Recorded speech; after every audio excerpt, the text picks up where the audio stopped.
우리 교육부 장관에 해당하는 북한 교육상이 탈북 행렬에 동참하면서 처형되었다고 합니다. 북한 신붕괴론 전격 개부. 5년 안에 붕괴되겠구나 하는 생각을 했는데 중국 정부가 유엔 제재에 동참을 하면서 겨울을 넘기기가 쉽지 않을 것이다. 화폐 개혁이 되는 통에 나라가 망하겠다는 소문도 돌았댔어요.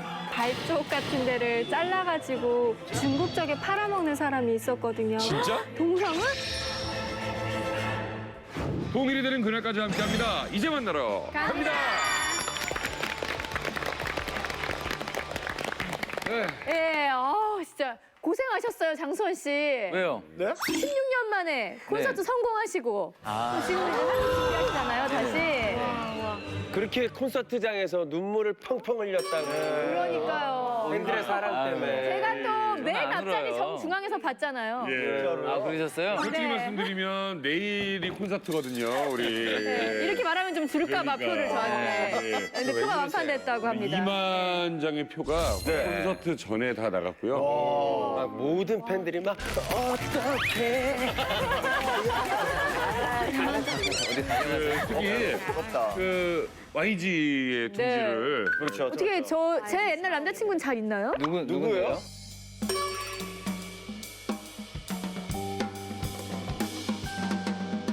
시드래곤이라고.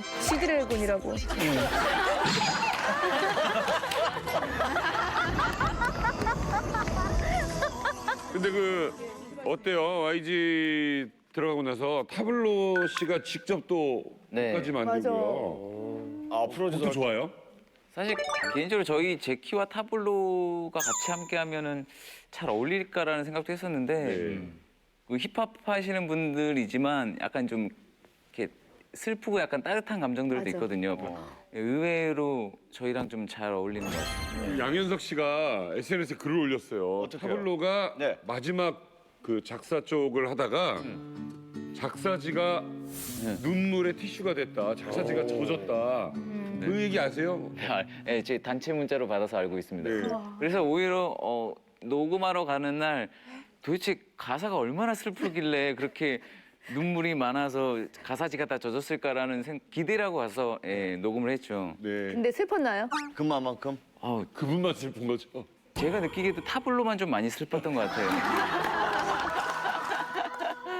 그럼 가사 조금만 우리 어떤 들을 수 가사예요? 할 수 있어요? 가사요? 그냥 외웠어요? 나이가 들어서 잘 안 외워지죠? 알죠, 형? 알아. 아직 신곡을 활동을 활발히 하면 이제 제 파트 가사가 딱 떠오르는데 네. 녹음하고 나서는 이제 아직 안 들어봐서 근데 살짝 떠올려서 한 번만 네. 부탁드릴게요. 네. I just wanna be with you. 내가 사는 이유 다시는 멀리 가지 않을게요. 뭐 이런 거. 아니, 슬프잖아요. 아, 슬프네. 내가 사는 이유 다시 가지 않을게. 멀리 가지 않나. 멀리 가지 않는다는 거. 우리가 멀리 가지 않는다 뭐 이런 뜻인 거죠. 홍석천 씨 어떻게 들었어요? 노래는 잘하네요. 노래를 잘해요. 노래 때문에 더 슬퍼 보여. 저 슬퍼요. 저는 저는 왜냐면 소름 끼쳐요. 팬들한테 하는 얘기라고 치면 와. 팬들에게 하는 얘기 왜냐면 16년 만에 돌아온 건데 아니 그리고 장수원 씨 목소리가 이 가사랑 너무 잘 어울려서 너무 슬퍼. 발라드에 최적화된 목소리예요. 제이워크로 활동했었잖아요. 성대현 씨는 뭐에 최적화돼 있어요? 전 이만갑에. 저희는요 녹화가 끝나게 되면 항상 그 지하 주차장에 그 여성 팬들이 찍어 내 막 이러는 거죠. 도대체 어떤 대단한 사람이 누굴까 했는데 알고 봤더니 바로 수원 오빠 때문에 그렇게 사람들이 난리였어. 16년을 난 저렇게 대단한 사람이랑 녹화를 하고 있었던 걸 몰라요. 죄송한데 오현준 씨 16년을 오빠라고 그러시면 왜 그러세요? 오빠예요. 진짜 오빠예요? 진짜 오빠예요? 생이에요 대체? 오빠예요. 80년생이에요. 에이 언니가 누나네. 딱 봐도 누나인데 아니, 나한테도 오빠라고 하는데 누나지. 나한테 오빠라고 하지 마. 나이 몇 개야 너?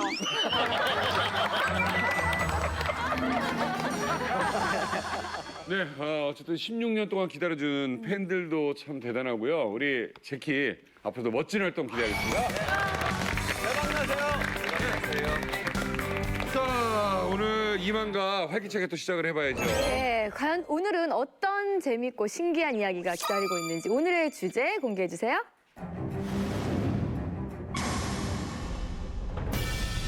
위기의 김정은, 북한 신붕기론 전격 개부. 최고 엘리트층에 속했던 가족도 탈북 행렬에 동참하면서 우리 교육부 장관에 해당하는 북한 교육상이 처형됐다고 합니다. 국제사회의 대북 제재와 경제난으로 인해 무너질 위기에 처한 김정은 정권.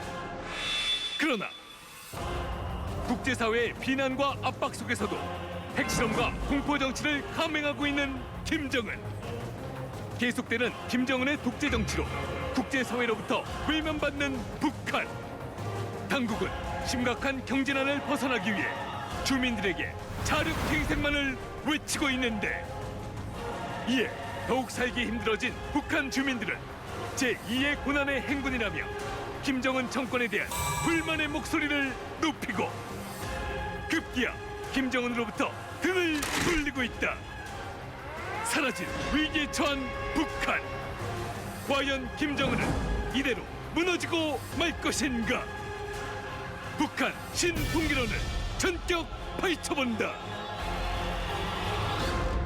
예, 최근 북한의 그 엘리트들의 탈북으로 북한 체제가 굉장히 위기에 빠져 있다고 합니다. 뭐 북한 주민들의 체감 온도로는요, 뭐 고난의 행군 때보다 더 심각한 상황이라고 하는데, 도대체 얼마나 심각한 상황인지 낱낱이 오늘 알아보도록 하겠습니다. 네, 그리고 오늘 이만갑 끝까지 지켜봐 주십시오. 오늘 아주 귀한 분을 모십니다. 고 신상옥 감독과 배우 최은희 씨 여러분 기억하시죠? 네, 그분들이 북한에 납치가 됐었고 그것을 또 다큐멘터리로 만들었습니다. 그 영화 내용을 가지고 오늘 이야기를 나누는데 그냥 이야기를 나누는 게 아니라 최은희 신상옥 감독의 아드님이 오늘 이 자리에 직접 출연을 하십니다. 자진 월북이다, 뭐 납북이다 이 이야기로 인해 가지고 이제 진실이 밝혀질 수 있고 기차 앞에다 다이나마이트 갖다 놓고 진짜 기차를 폭발시켰죠. 아, 그거예요? 첨단이다. 저렇게 큰 것을. 아버지의 아이디어로 탈출에 성공을 해도 증명할 수 있는 방법이 없다. 오늘 본격적인 토크에 앞서서 오늘도 새 출연자 모실 시간입니다. 오늘 찾아온 분은요, 정말 아주 잘생긴 외모로 우리 작가분들 인터뷰할 때 마음을 설레게 하셨던 분입니다. 예, 차세대 장진 감독을 꿈꾸는 탈북미남 박유성 씨를 소개합니다. 어서 오세요.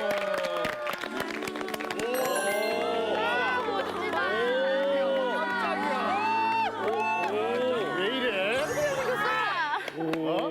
자, 여러분 촬영 들어가겠습니다. 광렬 씨 오늘 촬영 잘 부탁드립니다. 예. 네. 카메라 감독님 준비되셨죠? 네, 준비되시면 들어가겠습니다. 자, 레디, 스탠바이, 자연스러워. 액션, 액션. 네, 안녕하십니까. 해령에서 온 박유성입니다. 네, 저는 해령에서 둘째가라 하면 서러울 정도로 사고 뭉치였던 이제 남한 말로 해령 일진. 제가 한국에 와서 매력있다. 영화 감독의 꿈을 가지고 새로운 사람이 되었습니다. 오늘 이만갑에서 저의 매력을 모두 보여드리겠습니다. 많은 기대해 주십시오.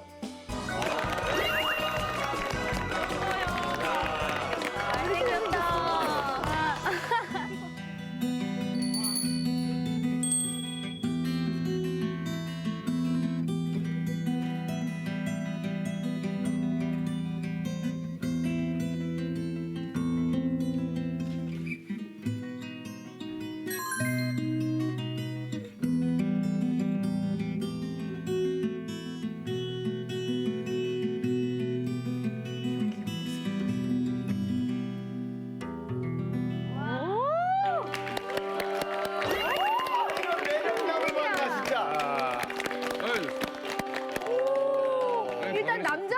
하시네 아주. 저는 정말 제 스타일이고요. 제가 진짜 대학교 때 어디 갔지? 제가 나름 서울예대를 나왔는데 우리 학교에도 이렇게 잘생긴 사람 없었어요. 근데 일단 남자 외모하면 홍석천 씨가 제일 잘 보시잖아요. 네. 어떻게 보세요? 어때요? 외모 사냥꾼. 정말 전 냉정하게 평가합니다. 네. 100점 만점 중에 네. 97점. 박은혜 씨 죄송한데 지금 그래요. 미팅 나오신 것 같아요. 저 진행 좀 하겠습니다. 이게 좀, 예. 그 처음에 한국에 오신 게 2007년 12월 달에 이제 한국에 입국을 했고요. 네. 2008년 2월 달부터 이제 보호 관찰 뭐 그런 걸로 해서 저는 이제 대한민국 국민이 됐습니다. 아니 진짜 얼굴 보니까 뭐 얼굴도 반듯하지 잘생겼지. 근데 사고뭉치라고는 진짜 생각이 안 되거든요. 근데 오히려 내가 지금 의심스러운 게 이 친구가 이만감이 워낙 이렇게 인기가 있으니까 내가 이거 탈북을 가장을 하고 많은 오해들 하고 계십니다. 제가 탈북자가 아니고 이제 뭐 화교 아니냐. 화교 같은 거 진짜 진짜. 네, 근데 저는 100% 오리지널 북한 사람입니다. 그 북에서 어떤 사고를 친 거예요, 도대체?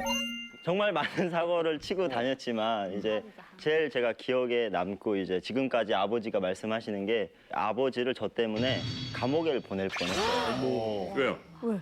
이제 저희 동네에 이제 작은 탈곡장이 하나 있었습니다. 이제 거기에 이제 가을이나 겨울이 되면 벼를 탈곡하고 나서 거기다 벼단을 이렇게 쌓아 놓는데 겨울에 거기 들어가 있는 게 너무 좋은 거예요. 따뜻하고 학교 땡땡이 치고 맨날 이제 친구들이랑 거기 들어가 놀고 그러다가 이제 계속 생활하다 거기서 이제 놀다 보니까 한 친구가 이제 그 뽕담배라고 해서 이렇게 뽕이 달린 담배를 이제 가지고 온 거예요. 그래서 호기심에 또 사춘기고 하니까 한번 해보자 이래서 해봤는데 이제 그게 이제 그냥 버리고 저희는 생각 없이 나왔는데 그게 다 타버린 거예요. 네, 근데 이제 그 탈곡 그 볕단만 탄 게 아니라 그 옆에 탈곡장까지 아예 이어져서 타버린 거죠.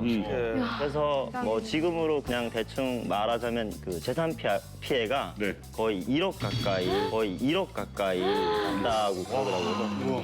북한에서는 이제 제가 그때 당시에는 미성년자고 하니까 저를 감옥에 보낼 수는 없으니까 이제 아버지를 불러서 어떡해.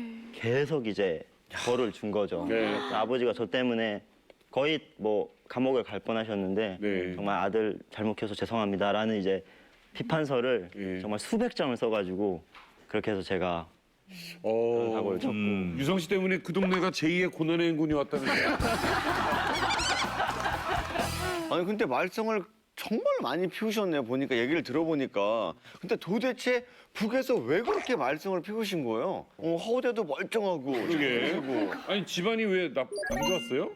제가 앞뒤를 안 가리고 그렇게 뭐 말썽을 피운 게 아닌 것 같아요. 그래도 사춘기일 때도 있을 것 같고 근데 저희 가족이 할아버지가 일단 정치범 수용소로 가셨어요. 그래서 저는 할아버지 얼굴도 못 보고 이제 나서 자라면서 아버지는 이제 또 본인 아버지가 정치범에 갔었으니까 북한에서 발전할 수 있는 그런 계기가 아예 제로인 거죠. 그러니까 그냥 돈이나 많이 벌어야 되겠다라고 해서 이제 중국과 밀수를 엄청나게 많이 하셨어요. 그걸 하다 보니까 이제 꼬리가 길면 또 이렇게 밟힌다고 이제 어쩔 수 없이 잡혀서 아빠는 이제 남한으로 이제 탈북을 하게 되신 거죠. 근데 이제 그때 친구들이 굉장히 많이 저희 집을 그 뒷소리를 굉장히 많이 했어요. 아빠가 안기부 돈을 받고 끝내 남한으로 갔다. 학교를 나갈 수가 없는 거예요. 친구들이 그냥 나가면 제 뒷소리하고 집소리하고 이래서 그런 것 때문에 좀 반감이 많이 생겼던 것 같아요. 이 사회에 대해서. 네. 아니 이런 정치범 수용소에 이렇게 들어가게 된 집안들이면 감시도 좀 심했을 것 같은데요. 탈북은 어떻게 하게 되신 거예요?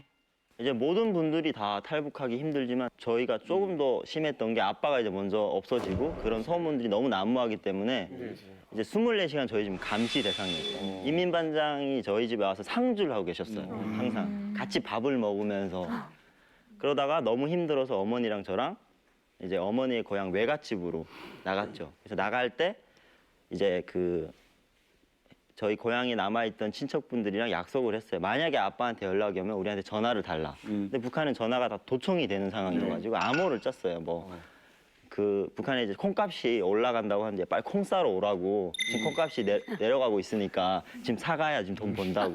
이 암호가 이제 아빠가 연락이 왔으니까 들어오라는 암호였어요.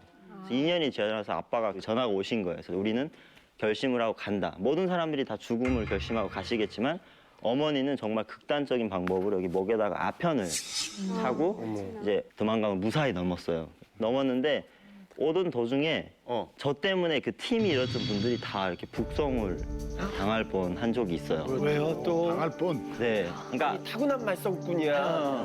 제가 또 17살에 처음 해외 여행이지 않습니까? 그래가지고 중국에 왔는데 기차를 타고 다니니까 여행이 너무 재밌는 거예요. 또 아버지가 돈을 좀 보내시고 이래서 그 돈으로 이제 기차칸에서 그 팔고 다니는 그런 물건들을 다 샀어요. 막 이거 사고 말이 안 되는데 전 중국말 한마디도 못하니까 그러다가 그 판매하는 사람이랑 실강이가 제가 붙은 거예요. 왜? 그분이 이제 제가 뭐 50원짜리를 줬는데 잔돈을 저한테 안 준 거예요. 잔돈을 내놔라고. 제가 막 이렇게 하다가 그 사람이 나는 줬다 해서 이제 공안을 데리고 온 거죠. 근데 우리는 이제 오면 그 팀이 7명이 이제 다 잡히는 상황이에요. 왜냐하면 없으니까. 그래서 한국말 또 했구나. 네. 그래서 저는 중국말도 못하고 이러니까. 그래서 그 가이드가 당장 내려라, 이번 역에서. 그래서 내려서 다음 차를 타고 가는데 모든 사람들이 저를 정말 역적을 쳐다보듯이 다 이렇게 하고 50원 때문에 지금 그냥 완전 죄인이었습니다, 진짜. 그래서 그 가이드가 모든 사람들이 너 이제 벙어리다. 기차칸에서 벙어리 행사를 해라.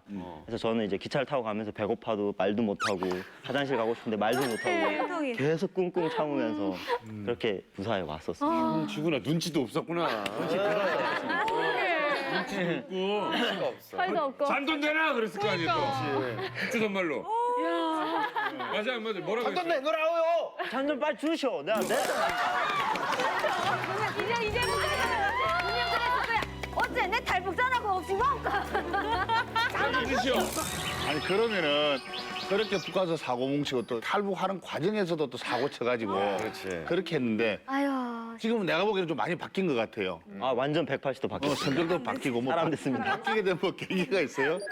제가 기대하던 것들이 굉장히 많았어요. 북한에 있을 때 이제 남한 드라마를 아버지가 이제 밀수를 하시면서 너무 많이 가져오셔가지고 그걸 보면서 그 한국 드라마나 영화에 나오는 것들을 계속 뭔가 따라하고 싶고 그리고 저거에 관련된 일을 너무 하고 싶은 거예요. 근데 이유가 저희 앞에 이제 임민반장님이 저희 집이랑 거의 원수지간이었어요. 근데 드라마를 같이 보기 시작한 다음부터는 다 하나가 되는 거예요. 그 드라마로 인해서 이제 그 사람도 봤으니까 어디가 말을 못하고 그리고 드라마를 보는 내내 같이 웃고 같이 울고 다음에는 궁금하고. 모든 사람들이 하나가 되고 저는 진짜 깜짝 놀랐어요. 그렇게 막 우리 집을 막 1시간에 한 번씩 그 써가지고 사람들한테 누구 왔다 갔다를 하는 사람이 이렇게 180도 다 바뀌는 거예요. 옆집도 그렇고 제 친구도 그렇고. 그래서 이런 일을 해야 되겠다는 생각, 그냥 막연하게 영화 감독 이런 건 생각을 못했어요. 한국에 오니까 아 이게 영화 이런 걸 하면 영화 감독이 되는 거구나. 라는 게 약간 구체화가 된 거죠. 그래서 이제 동국대학교에서 영화 대단하들 하려고 이제 아무것도 아닌 그런 드라마 하나로 통일이 될 수 있는. 왜냐면 한 마음이 되는 거 아니에요? 네 하나가 되더라고요. 그 영화를 직접 만들어 봤어요? 제가 2편의 영화를 찍었습니다. 한편영화고 네 학교에서 네. 우리 차세대 영화 감독 이분이 또 어느 정도로 유명한 감독이 될지 모르거든요. 우리 되게 중요한 순간인데 안 보고 넘어갈 수 없습니다. 저희가 입수했습니다. 함께 보시죠. 와.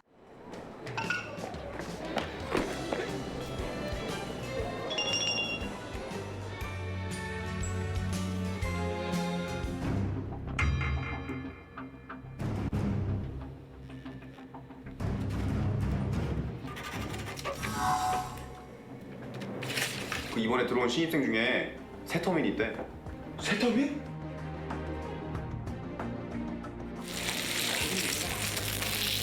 그 내가 지난번에 얘기했던 그 세터민 기억하지?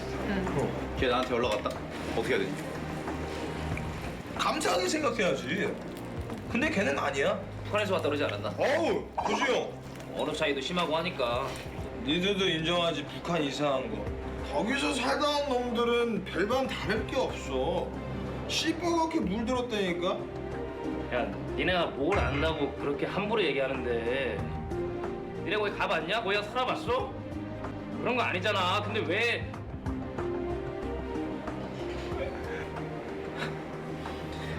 진짜 더러워서 못 해먹겠다. 형. 되게 집중돼요. 자 이게 잘 만들었는데? 지금 이 내용 좀만 설명해 주세요. 네, 이제 제 졸업 영화라고 이제 새빨간 이야기라는 영화인데 제가 이제 탈북자로서 학교를 다니면서 겪었던 친구들의 시선 그리고 그 친구들이 느끼는 북한에 대해서 그런 거를 이제 만들면서 시나리오도 거의 뭐 한 1년 반 동안 제가 쓰고 수정하고 하면서 준비한 영화입니다. 아직 뭐 영화를 만드는 학생이지만 영화 감독이 되신다면은 어떠한 작품을 만드는 감독님이 되고 싶으세요? 네, 저는 많은 훌륭한 감독님들이 있지만 장진 감독님처럼 되고 싶어요. 그러니까 영화뿐만 아니라 그러니까 모든 미디어를 다 이렇게 활용을 하고 싶어요. 예. 제가 개인적으로 장진 감독님하고 굉장히 친하거든요. 그러니까 장진 감독님 한번 제가 만나게 해드릴게요. 한번 오, 정말 아, 진짜 감사합니다.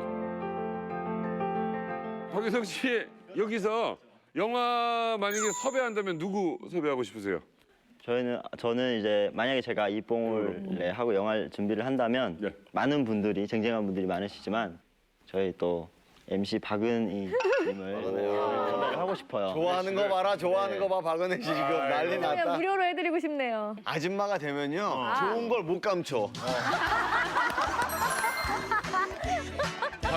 우리 유성 씨 이만갑에 오신 거 열렬히 환영합니다. 자, 오늘 이만갑 또 멋지게 또 시작을 하겠습니다. 위기의 김정은 북한 신붕괴론 정격 해부. 본격적인 이야기를 나눠보도록 하겠습니다. 북한이 곧 무너질 것이다. 뭐 이런 얘기는 있지만 사실은 그게 현실적으로 가능한지 모르겠어요. 사우스포도 뭐 이런 붕괴론 얘기 많이 들어보셨죠? 뭐 전문가들이 예상할 때도 뭐 앞으로 3년 안에 뭐 그런 내가 3년이 안 갈 것 같아. 있지 않을까라고 이제 조심스럽게 예측하시는 분들도 많은데 요즘 추세로 봐서는 정말 불안하죠 지금 하루가. 네, 우선 김 선생님께 여쭤볼게요. 이렇게 북한이 무너진다. 자꾸 이런 얘기가 나오는 이유가 뭔가요? 일단은 극단한 공포 정치죠. 그러니까 도스가 너무 심해요. 그러니까 저도 느낀 것이 그 정도는 아니라고 생각하는데 김정일 때 가장 심했던 것이 99년도 말에 김정일이가 벌였던 시마조 사건이라고 해서 그때 정말 그 사람을 죽이는 것도 이게 자동보총을 가져가 난사를 한 적이 있었어요. 이렇게. 단발로 쏜 적이 없고요. 거의사령부 검열이라고 해서 그때도 뭔가 위기감을 느껴서 이거 붕괴되겠구나 하는 생각을 했는데 이번에 김정은의 형태를 보면은 뭐냐면은 거의 다 뭐 가차없이 치는데 이것이 김정은 입장에서는 자기 사적인 감정인 것 같아요. 이렇게 치면은 자기한테 과잉 충성을 하겠거니 하는데 이게 아니라는 거죠. 그러니까 제가 처음부터 말씀을 드리면 그러니까 어떤 집단도 이렇게 돈이 없으면 사실은 이게 곤란해지거든요. 그러니까 이제 과거에 김정일 시대 때는 그 돈이 고갈되긴 했지만 그게 약간 좀 고간이 좀 남아 있었어요. 그런데 이제 최근에 김정은 시대로 오면서 이 돈의 고간이 지금 씨가 마르고 있습니다. 그러니까 이게 뭐가 있냐면 39호실이라고 이제 김정은의 개인 피자금을 만드는 부서가 있는데 여기에는 이제 금이라든지 아연 이런 이제 핵심 광물 자원들이 지금 포함돼 있어요. 근데 이거를 이제 중국에 수출을 해가지고 한 20억 불을 벌었거든요. 그런데 이제 이번에 그 김정은의 4차 핵실험 이후에 이 중국 정부가 그 유엔 제재에 동참을 하면서 그 이 금이나 아연, 석탄 수출을 아주 중단시켜 버렸습니다. 그러니까 갑자기 지금 이제 김정은 정권의 이제 그 운영 자금 이게 동결되다 보니까 돈이 이제 씨가 말라서 이제 간부들에게 막 쪼기 시작하는 거죠. 그러니까 이 돈 때문에 지금 막 탈북도 하게 되고 여러 가지 문제가 발생을 하고 있는데 이게 설상가상이라고 또 이제 폭염 때문에 또 농사가 또 망했습니다. 그렇죠. 그래서 아마 올해 겨울을 넘기기가 쉽지 않을 것이다. 그렇게 지금 보고 있습니다. 자, 이 북한의 붕괴론이 나오고요. 또 고위층들은 이 위기감을 느끼고 있습니다. 내가 이러다가 진짜 죽는 거 아니냐라는 위기론을 느끼고 있고요. 그런가 하면 이 북한 주민들은 이렇게 장마당에서 그 위기론을 느낀다고 합니다. 어떤 이야기인지 화면으로 만나보시죠. 북한 신붕괴론 첫 번째. 북한 주민들은 속도전 가루가 비싸지면 위기라고 생각한다. 여기 계신 사우스포 분들 속도전 가루라는 거 들어보셨나요? 아니 처음 들어봤는데. 가루. 뭘까요? 그냥 뭐 밀가루. 그러니까 메밀묵가루 이런 것도 아니고 밀묵가루, 속도전 가루라고 하면 속도전 가루, 홍가루. 콩가루. 자, 강희혁 씨 설명해 주시죠. 북한에서 속도전 가루라는 게 이제 옥수수 가루를 이제 저거 한 건데 그걸 가지고 이제 설탕이나 이제 물을 요가지고 순간 해먹을 수가 있어요. 떡을 만들 수가 있는 거죠, 몇십 초 안에. 와 신기하다.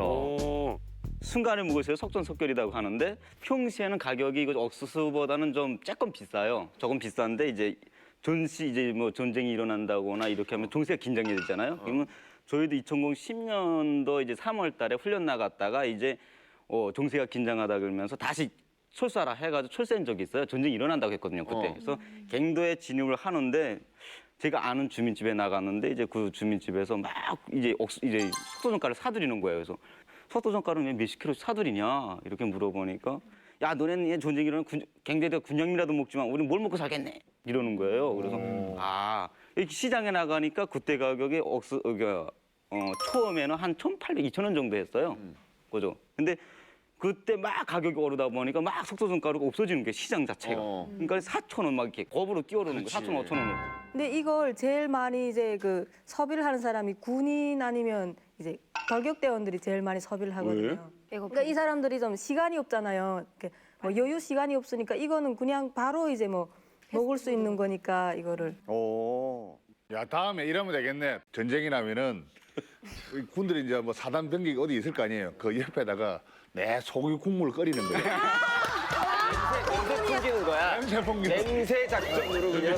농담 풍길 때. 저는 확성기 하지 말고 영상 틀어줬으면 좋겠어요. 북한에다가 그냥 영상 틀어서 그냥 계속 그냥 저 아이오아이 영상 나오고 아이돌 댄스 나오고 그다음에 먹방 있잖아요. 먹방이 최고지. 그냥 먹방 계속 틀어주면 진짜 전투력 상실할 것 같아요. 아니 지금 2016년인데 배가 고파가지고 전쟁을 못하는 경우가 지금 나올 판이에요. 그러면 폭도전가루 말고도 또 뭘 많이 막 이렇게 사면 사람들이 그런 위기다 이런 게 전쟁 위기. 제가 있을 때는 그 김부자 동상 있잖아요. 그러니까 각 군마다 북한 전역에는 다 김부자 동상이 있잖아요. 근데 저희 때는 그 구리로 동상을 만드는데 구리 뭐 팔 자르거나 아니면 발 쪽 같은 데를 잘라가지고 중국 쪽에 팔아먹는 사람이 있었거든요. 근데 북한에서는 그 동상이라고 하면 거의 김부자 맘먹는 거잖아요. 신적인 존재인데 팔을 자르거나 뭐 귀를 자르거나 팔아먹는다는 건 더 이상 신격화가 존재하지 않는다는 거잖아요. 네. 그래서 그때 그렇지 어차피 잡혀서 죽나 지금 굶어 죽나 똑같다는 거니까 상황이. 자, 이게 지금 뭐 붕괴론 얘기하다 보면 야 이러다 망하겠다는데 지금 그러니까 그래요. 뭐 망했어. 이게 핵실험하는 북한과 이 주민들이 지금 느끼고 있는 북한은 전부 다른 세상을 얘기하는 것 같습니다. 맞아요. 예, 그래서 이번에는요 그동안 북한 붕괴론을 불러온 역대 사건들을 알려드리겠습니다. 브리핑의 달인 이소연 씨가 준비하셨습니다.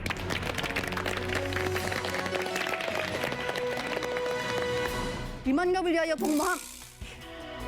지금부터 저 이소연이 북조선을 위기에 빠뜨린 역대 사건들을 낱낱이 알려드리겠습니다. 북한 붕괴를 부른 첫 번째 사건. 김일성 사망. 90년대 초 한국, 중국, 소련의 관계가 좋아지자 고립 상태에 빠진 북한. 그러던 중 1994년 김일성이 사망하며 북한은 사상 최대의 위기를 맞게 됩니다. 이후 세계 여러 나라에서는 길어야 3년이라는 북한 붕괴론이 나오기 시작. 실제로 당시 북한에선 3만 명이 넘는 주민들이 굶어 죽는 고난의 행군이 찾아왔는데요. 북한 주민들은 나라가 망할 거라는 불안에 휩싸였고 북한 내에서도 붕괴론에 불이 붙었습니다. 북한 붕괴를 부른 두 번째 사건, 육군단 쿠데타 사건. 1995년 북한을 발칵 뒤집어 놓은 사건이 발생했습니다. 바로 청진에 있던 육군단이 반란을 모의한 사건인데요. 당시 육군단 군당 행정 책임자들이 갈수록 심해지는 경제난에 불만을 품고 정권에 반기를 든 것입니다. 그러나 김정일에게 꼬리가 밟힌 육군단. 그들은 사돈의 6천까지 숙청당했고 급기야 김정일은 육군단을 흔적도 없이 없애버렸습니다. 이에 북한 주민들의 민심은 걷잡을 수 없이 흉흉해졌고 주민들 사이에서는 북한 붕괴론이 빠르게 퍼져나갔습니다. 북한 붕괴를 부른 세 번째 사건, 화폐개혁. 2009년 북한은 장마당에서 거래되는 돈을 회수하기 위해 화폐개혁을 단행했는데요. 기존 화폐 10,000원을 새 돈 100원으로 강제 교환. 뿐만 아니라 북한 당국은 장마당까지 금지시켰습니다. 이러한 상황에서 필수품을 사재기 한 북한 주민들. 그 결과 물가가 100배까지 꽁충 뛰며 북한 경제에 혼란이 찾아왔고 이 사건으로 주민들은 북한 정권에 반감을 가지게 됐습니다. 상황이 악화되자 김정일은 흔들리는 민심을 잡기 위해 화폐 개혁을 추진한 박남기 기획재정부장을 숙청. 하지만 이미 마음이 돌아선 북한 주민들. 노동당보다는 장마당을 외치며 당국에 등을 돌렸습니다. 지금까지 북조선 사회를 붕괴 위기로 몰아넣은 역대 사건들 잘 들으셨나요? 이상입니다. 지금 북한 주민들이 직접 체감한 북한의 위기 상황에 대해서 알아보고 있는데 북한에서는 이런 위기 상황 때마다 선전선동부를 동원해서 구호를 이렇게 주민들한테 강요를 하고 있잖아요. 네. 선전부 출신인 우리 유현주 씨가 그 당시에 기억에 남는 뭐 어떤 위기 상황에서 구호 같은 거 있나요? 그러니까 이게 그 김일성 시대나 김정일 시대나 그때그때 이렇게 좀 구호가 좀 다른데요. 김일성 시대 때는 제일 많이 나왔던 게 뭐 모두 다 주체 사상의 요구대로. 예, 김일성 시대니까요. 그리고 하나는 전체를 위하여, 전체는 하나를 위하여. 이런 내용의 구호가 있었다게 되면 김정일 시대에는요. 이게 유명한 구호예요. 오늘을 위한 오늘에 살지 말고 내일을 위한 오늘에 살자. 그러니까 이게 고난의 행군식이다 보니까 많이 동료 현상이라니까 오늘부터 살아야지 하는 생각으로 막 사니까 이 동료 현상을 없애기 위해서 이런 내용의 구호들이 엄청 많이 오늘 힘들어도 내일을 위해서 열심히 살아라. 네, 내일을 위해서 뭐 내일 생각해. 허리띠를 졸라매고 자력갱생 간고문체의 혁명 정신으로 이것도 자력갱생이 김정일 시대에 나온 거거든요. 또 강력 동무 어떤 게 있습니까? 군인들은 대부분 구호 외치는 게 이제 뭐 혁명의 수뇌부 외치는 거니까 혁명의 수뇌부를 목숨으로 사수하자 이런 걸 외치거든요. 맞아. 이러면 많이 들었어. 그다음에 경량은 최고 사랑하는 농자여 한 목숨 바쳐 싸우자 이런 게 진짜로 있어요. 한번 해봐요. 쑥스러워하지 말고 군인 때 했던 거대로 한번 해보세요. 진짜로. 제대로 한번 해보세요. 집에서 나온 것처럼. 박시경 씨. 피가 많이 빠졌어요. 진짜 인민군이야 지금. 자 레디 액션. 혁명의 수뇌부를 목숨으로 사수하자. 경량은 최고 사랑하는 농자여 한 목숨 바쳐 싸우자. 사랑이랑 안 돼. 여기 기름이 끼어가지고. 남조선 간절하지 기름 않아. 끼어가지고. 전혀 목숨 바칠 의사가 없어. 김주성 선생님, 네. 이 구호가 꼭 있어야 되는 거예요? 그렇죠. 북한이 그 선전선동이 없으면 그 체제가 망해요. 네. 그러니까 주민들을 항시적으로 각성시키고 그다음에 정신적으로 이렇게 무장시키기 위해서도 꼭 이렇게 그 우리로 말하면 뭐죠 이게 길잡이인가?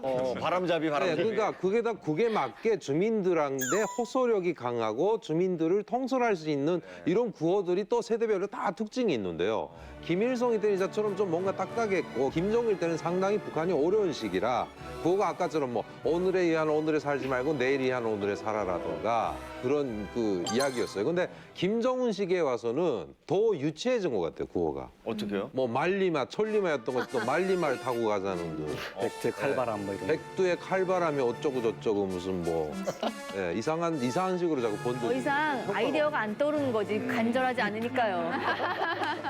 저희가 들었을 때 사실 이 사상이 안 바뀌었어서 모르겠는데 만약 이 문구를 진짜 주민들이 딱 들었을 때 정말 이런 효과들이 딱 나타나나요? 나죠. 오늘을 위한 오늘에 살지 말고 내일을 위한 오늘에 살자. 그래야지 살아야지 어죽인데. 아 진짜 그렇게 살고 싶다. 들으니까. 유현주가 하니까 느낌 온다. 하나만 더 해줘, 유현주 씨. 가는 길 험난해도 우리는 장군님 따라 1000마일리, 장군님 따라 100마일리 달려가겠습니다. 자, 위기의 김정은 북한 신붕괴론 전격 해부 함께하고 있습니다. 자, 이번에는요, 또 어떤 것이 북한의 위기를 자초하고 있는지 자, 또 살펴보겠습니다. 화면으로 만나보시죠. 북한 신붕괴론 두 번째. 북한 주민들은 강연회를 네모이라 부른다. 네모이라 부른다. 이라예요, 이라. 이라. 네. 힌트 드리겠습니다. 빅뱅, 아이돌. 소녀시대, 송중기, 엑스키스. 이걸 뭐라고 하죠? 아이돌. 네? 가수. 아이돌. 외국에서 공연. 한국 아이돌 인기 있는 거를 한류. 세 글자. 한류석천. 한류홍석천. 한류홍석천. 정답 확인합니다. 진짜 홍석천 아니야? 한류홍석천. 북한 주민들은 강연회를 한류 홍보단. 예, 한류 홍보단. 아니 왜 그렇게 부르는지 저도 이해가 안 가는데 왜 그렇게 부르나요? 일단은 강연을 통해서 이자처럼 사상 교양도 하지만 이게 제기되는 문제들 있잖아요. 예를 들면 이제 북한의 한류가 돌다 보니까 이걸 막기 위해서 하는데 남북 접견 지역에서는 바로 TV 시청이 가능하다고 내가 말을 했잖아요. 그쪽 지역에서는 이런 게요. 예를 들면 학생들이나 청년들한테 자 지금 남조선 당국이 우리를 내부로부터 와해시키기 위해서 방송을 쏘고 있는데 절대 보지 마세요. 그러면 어떤 그 질문을 던져요. 진짜 해요? 난 못 봤는데요. 그러면 위에서부터 지시가 떨어졌는데 몇 시부터 몇 시까지 몇 채널에서 한답니다. 보지 마세요. 다 가르쳐줘, 다 가르쳐줘. 이런 격이 결국 홍보가 되는 거죠. 자, 여러분 이번에 태양의 후예라고 송중기 나오는 거 있는데 UCD 조심하세요. 몇 시예요? 안 됩니다. 시청률이 엄청 높았대요. 보지 마세요. 그러니까 북한에는 강연 자료가 계속 매 주마다 주당으로 나와요. 그러니까 네네. 선전선동부에 배포되게 되면 또 각 직장들별로 이렇게 배포를 하거든요. 그래서 보게 되면 뭐 국경 지역 주민들의 동향, 최근 동향, 요즘 무슨 유혹의 바람이 불어와도 사회주의 강국을 지켜내기는 선봉대가 되자 이런 제목으로 큰 타이틀이 나오고 그 안에 내용을 보게 되면요. 남조선 놈들이 그 주로 우리나라의 그 문화적 침투, 사상 문화적 침투를 일삼기 위해서 남한 드라마라 이런 걸 많이 들여다보내는데 그 일종의 그 어디 골목에서 깡패질을 하던 깡패놈들의 그 생활을 그린 영화, 이 뭐 가문의 영광이라든지 이런 영화들이 지금 돌고 있다. 그래서 이 영화를 보다가 적발이 돼가지고 이렇게 무슨 큰 처벌을 받았다 이런 내용이 나와요. 네네. 그러게 되면 아 가문의 영광이라는 영화가 뭐지? 보고 싶다. 그런 게 약간 하니까 바이럴 마케팅 아닌가요? 예, 그래서 오히려 너무 그런 재밌다. 신뢰를 그러니까 왜냐면 사실성을 확실하게 얘기를 하려고 하다 보니까 그 리얼하게 나오는 거 그러면 사람이 이렇게 납득이 돼서 저렇게 보면 안 되는구나 하는 걸 가르치려고 했는데 오히려 북한 사람들 그 듣는 사람 입장에서는 맞아. 그런 영화를 들어오는구나. 예, 궁금하니까 보고 싶어지는 거예요. 예. 그러니까 이제 그 북한 정권이 하는 얘기를 하도 이제 지겨우니까 잘 안 믿어요, 사람들이. 그래서 이제 남한을 경험한 탈북자가 와서 강연을 시키는 게 믿겠다 해가지고. 탈북했다가 다시 입고 가요? 다시 입고 가는 첫 케이스가 있는데 이게 김남수 씨라고요. 이분은 이제 온송군의 우산공장 지배인을 하다가 그러니까 탈북을 하려고 한 건 아니고 그냥 얼떨결에 해버렸어요, 그냥. 그래서 이제 북한이 싫지 않으니까 다시 북한으로 갔어요. 갔는데 그때 이제 김정일이 하는 말이 처음으로 왔으니까 이 사람을 모델로 만들어가지고 강연하면 시켜봐라. 그래서 약간 이제 그 스타가 됐죠. 스타가 됐는데 이 친구가 엉뚱하게 한류를 홍보하는 효과가 생긴 거예요. 그러니까 예를 들면 남한을 막 까야 되는데 100km 달리는 이제 고속도로에서 제가 120km 났다. 그런데 경찰이 와서 잡더라. 이런 말을 했는데 북한 주민들은 도로에서 120km 나간 도로가 있냐. 이게 한류가 홍보가 되는 거예요, 이게. 그래서 김남수 씨의 강연을 중단시켜가지고 이제 고향으로 보냈는데 최근에 김정은이 또 그런 짓을 또 하고 있어요. 어떻게요? 그러니까 이제 한국을 경험한 탈북자들을 대량으로 끌고 와가지고 그 사람들의 입으로 이제 남한을 욕을 시키는 거죠. 시키는데 이 욕 중에 항상 홍보가 됩니다, 이게. 홍보가 되니까 내용이 결과가 이게 안 나오는 거죠. 내용이 그거잖아요. 남조선은 살 곳이 아닙니다. 이게 이제 과하게 먹다 보니까 이게 비만 때문에 이 성인병이 굉장히 많습니다. 그렇죠. 뭐 살도 빼야 되고 뭐 커피도 마시는데 뭐 커피 뭐 후유증이 있고 뭐 이런 얘기 하니까 사람들이 그래서 그거 보고 김인숙이라는 여자가 처음에 탈북했는데 탈북하기 직전에는 엄청 빼빼 말라 있었어요. 영양실조 8단이었대요. 그런 게 얼굴이 허여멀tige 가지고 나타난 거예요. 저기 어디 가서 군자가 온 사람이냐면서. 북한에서 되게 굉장히 유명한 영화가 있는데 민족과 운명이라는 영화가 있거든요. 이 영화의 배경은 남한이에요. 한국 사회를 배경으로 했어요. 그래가지고 그 박정희 전 대통령의 그 이제 마지막에 그 피살되는 내용까지 다 일화로 담은 내용인데 그때 전 남한에 대한 동경이 생겼어요. 어린 나이였지만 왜냐면 눈이 있잖아요. 딱 보니까 헐벗고 굶주린 거지들만 득실거리고 남한 사회라고 분명히 교과서는 그렇게 가르치고 그렇게 선전을 다 들었는데 그 영화의 배경은 거지가 하나도 등장하지 않는 거예요.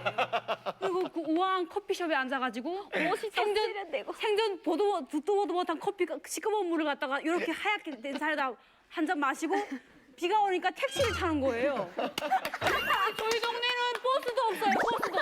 예, 근데 택시를 타는 거예요. 그다음에 그거 있잖아. 비가 오면 생각나는데 그래서 파티를 하는데 엄청 이쁘게 입고 섹시하게 노래를 불러도 지가 막 이런 노래를 불렀는데 비가 오면 생각나는 그 사람 등갈라서 너무 야 그게 진짜 인간의 삶이 아니냐. 그거를 동경하게 되는 거예요. 어머. 그러면 우리 아니 송이 씨가 네. 탈북을 할 적에 네. 소녀시대 보고 네. 그래 네. 탈북을 했잖아요. 네. 그런 강연회를 가봤을 거 아니에요? 일단 저희 강연회를 하면 집에서 아침마다 이제 집에서 한 명이 무조건 나가야 돼요. 그래서 우리 집은 4식구기 때문에 이렇게 돌면 나가거든요. 근데 강연회가 너무 중요한 게 이제 한류를 이제 막 욕하는 이렇게 막 보지 말라고 하는데 그게 오히려 홍보되는 효과가 뭐냐면 이제 그 유리구두라는 그 드라마가 있어요. 근데 이제 북한에 이제 우리 해산에 이제 금방 들어왔는데 그 동네에서 이제 무조건 봤거든요. 그래서 뒤에는 보이지도 않니 서고 앞에는 지금 안전 언니 서서 말했어요.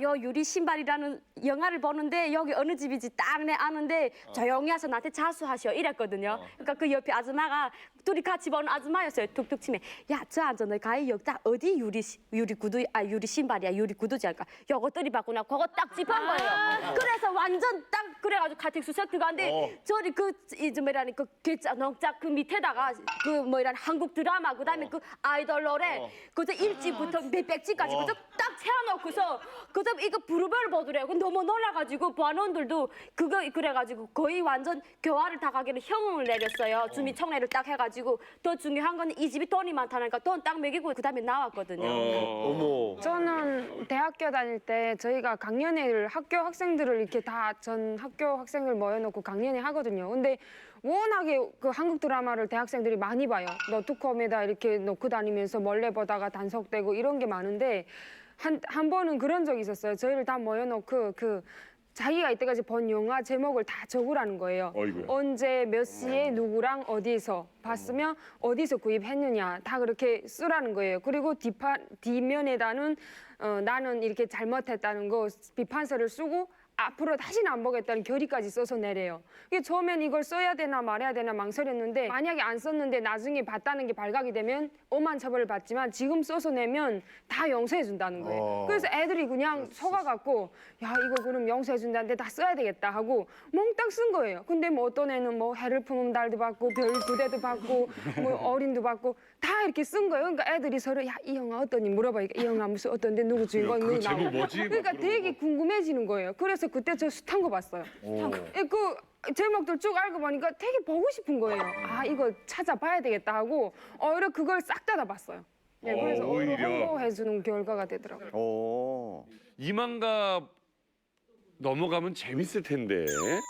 저는 최근에 그 하나원 갔다 왔거든요. 네. 하나원 그 교육생들한테 갔다 왔는데 제가 딱 들어가니까 그 교육생들이 이만갑에서 봤어요. 그래서 제가 그냥 저는 하나원에 와서 봤겠지 그랬거든요. 근데 뭐냐면 이 친구들이 중국에서 북한에서 이렇게 몰래 다 봤대요. 저를 그래서 봤다라고 정말 이렇게 얘기를 하더라고.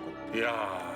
웃기겠다. 우리 전쟁 났는데 우리가 갑자기 이제 만나러 간다. 다 하는 거 아니야? 전쟁 아니야. 우리 어릴 때 그런 얘기 많이 했잖아요. 전쟁 나면은 가장 먼저 북한군이 내려와서 잡아갈 사람들. 누구예요? 유명인사들. 저 남이석. 제일 심한 말 많이 했어요. 맞아. 제일 심한 말 많이 했잖아. 저는 그렇게 심한 말은 안 했어요. 나는 많이 안 했다. 나도 안 했어. 나 많이 안 했어. 저 궁금한 게 있는데 북에서 강연회 하는 거 이 자체가 저희들한테는 굉장히 생소한데 어떤 식으로 강연회가 진행이 되는 겁니까? 그러니까 이게 그 부류별로 나눠서 해요. 그 간부들은 토요 학습이라고 학습날이라고 하는데 학습날이 딱 정해져 있어요. 그래서 매 주마다 강연을 가야 돼요. 그리고 사무원들과 공무원들은 수요 학습이고 그다음에 일반 가도 여성들은 목요 학습이에요. 그래서 그런 날에는 학습 날에는 딱 오후 2시까지 김일성 혁명역사 연구소를 각 지역마다 다 있으니까 그 시간까지 가게 되면 강연회 하러 위에서 뭐 간부들이 내려오거나 전문 강사가 와서 강연을 하는 거예요.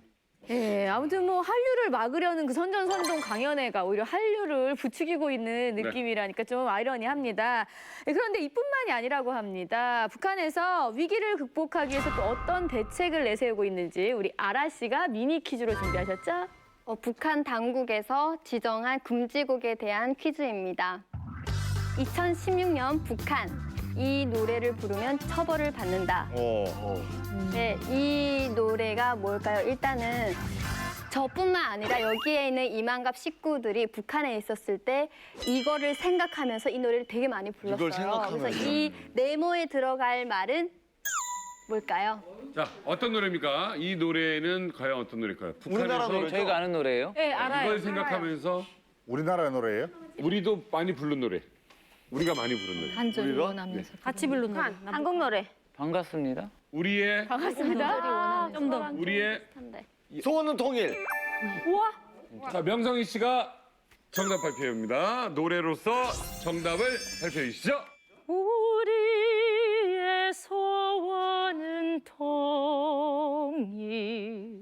꿈에도 소원은 통일. 같이 할까요? 이 목숨 바쳐서 통일, 통일해요라. 우리의 소원은 통일이라는 이 노래가 왜 금지곡입니까, 강철환 선생님? 예, 그러니까 저도 이제 사실은 그 한류의 원조거든요. 그러니까 제가 이제 68년생인데 무슨 얘기예요? 한류 원조죠, 제가. 한류? 예, 한류에. 예, 왜요? 북한에서. 왜요? 왜냐면 이제 임수경 씨가 저랑 같은 나이 또래거든요. 그 임수경 씨가 89년대 평양에 와서 맞죠. 그때 퍼뜨린 한류가 저희 세대가 그때 열광했던 시대거든요. 예, 그래서 제가 지방에서 임수경 씨 보려고 몰래 기차를 타고 평양으로 들어간 적이 있었어요. 그렇게 이제 아주 열광을 했었는데 그때 임수경 씨가 와서 이제 그 우리의 소원은 통일이라는 노래를 이제 불러가지고 북한 내부에 쫙 퍼졌거든요. 근데 요즘에 이 노래가 이제 금지곡으로 된 이유가 있는 것 같아요. 그러니까 그 당시에 북한 주민들이 그 노래를 부를 때에는 북한 주도의 통일을 생각했던 것 같아요. 네. 근데 지금 뭐냐면 이 남한 주도의 통일이 이제는 어쩔 수가 없다. 이걸 인정하면서 북한 주민들이 통일이라는 것은 북한 정권의 붕괴를 의미하기 때문에 이제는 북한 정권이 굉장히 부담스러워진 것 같아요. 그래서 그 노래를 부르는 북한 주민들의 마음에 이제 북한 정권이 아니라 남한이 있기 때문에 이 노래를 더 이상 부르게 하는 게 안 좋다고 생각을 한 것 같습니다. 예, 그러고 보면 우리도 금지곡이 옛날에 많았다고 저는 들었거든요. 그래서 뭐 우리의 사냥. 왜 불러 뭐 이 노래도 우리 어릴 곡이었다고 하고. 했던 그 이미자 선생님의 그 동백아가씨. 그게 왜 동배가 일본스럽다. 아니, 왜 동백아가씨가 일본스럽지? 이것도 웃겨. 왜냐면 그게 헤일 수 없이 수많은 밤을 내 가슴 어머, 웬일이야? 아픔의 기로 아 좋다. 이모 여기에 막걸리 한 잔이요. 유세 때 노래를 하시죠.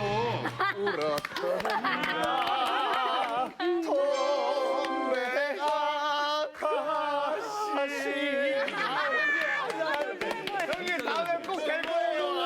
다음에 꼭 될 거예요. 뭔 소리야? 아니, 나 우리 만기큰 형님이 이렇게 노래 잘하시는지 몰랐는데요. 이런 노래들이 그 실제로 음반 내시겠어. 진짜 그때는 우리가 이런 노래 부르면은 막 지서 순경이 네, 맞아요. 와서 막 이렇게 잡아간다고 그래가지고. 북한에서는 금지곡 부르면 어떻게 돼요? 금지곡을 이렇게 북한에서도 그 민족과 운명에서 이렇게 그런 곡들이 많이 나왔었거든요. 그 뭐 홍도야 울지 마라, 뭐 그다음에 뱃삼에 묻히어라든지 뭐 알로하우에 뭐 이런 노래가 많았었어요. 근데 그거를 부르면은 그 한때는 그 홍도야 울지 마라 부른 분이 평양에서 살다가 쫓겨 내려간 사람도 있었고 왜 불면 안 돼요? 훗날에는 2000년대 들어서면서 그걸 풀리긴 했지만은 그러니까 그게 옛날 그 계몽 시대 때 그때는 나쁘게 본 거예요. 그 한국에서 많이 부르는 노래니까 그런 노래는 못 부른다 이런 걸로 인해 가지고 다 못 부르게 했던 거예요. 근데 이제는 그게 우리 민족의 슬픔이고 아픔의 시대에 이렇게 나온 곡이기 때문에 불러도 된다 해가지고 2000년도부터 계몽 가요집이 나오면서 그 곡도 다 부르게끔 됐던 거예요. 김준성 선생님, 뭐가 또 금지곡이었나요? 그러니까 곡이 원래 시기적으로 좀 틀린데요. 예전에 보면 임진강 같은 거 있잖아요. 임진강 노래 상당히 좋은데 그것도 가사 내에 보면 내 고향 남쪽 땅 가고파도 못 가 이런 것 때문에 금지가 됐던 것도 있어요. 근데 그 다음에 보는 민족과 운명이라는 그 영화를 통해서 예를 들면 박정희 대통령을 현상한 영화 되셨어요. 그 박정희 대통령의 곡에서 비가 오면 생각나는 그 사람 이거랑 낙하유수 같은 거, 이런 거를 금지곡이긴 한데 영화를 통해서 보였기 때문에 그 처벌 수위가 좀 낮아졌을 따름이죠. 그러니까 제 친구도 한번 그렇게 때와 장소를 가려가면서 불러야지 군중이 많은 데서 이렇게 노래를 했다가는 그냥 그때는 죽죠. 그래가지고 끌려가서 그 경찰에 끌려가서 밤새 노래 불렀대요. 밤새. 오히려. 그러니까 너 왜 이 노래는 불렸나? 그래서 결국은 욕을 먹는다. 잡혀가지고 감옥에 그 사무실에 앉아서 밤새 부르라고 그래서 밤새 불렀대요. 밤새. 잠을 안 자고.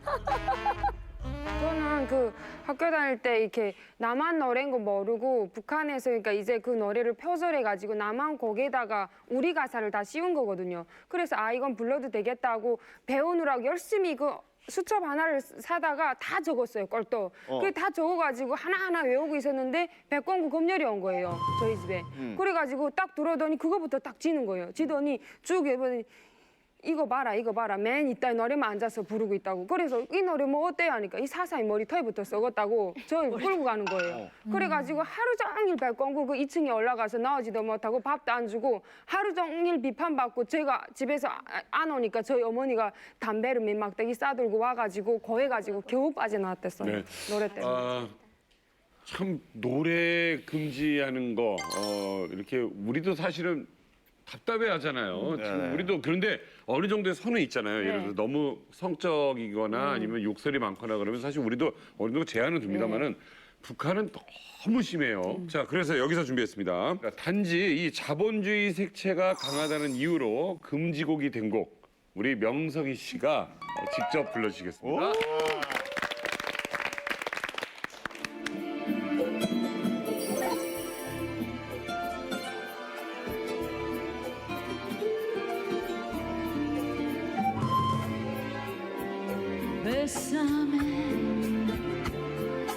Bésame mucho,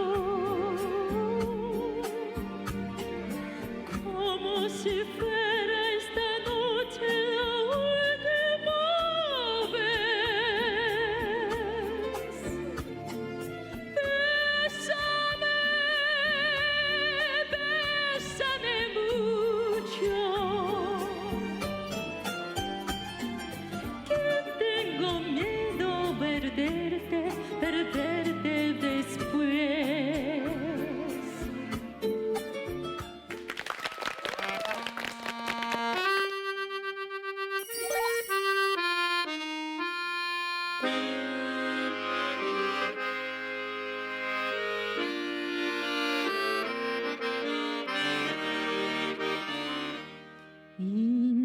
인진강 맑은 물은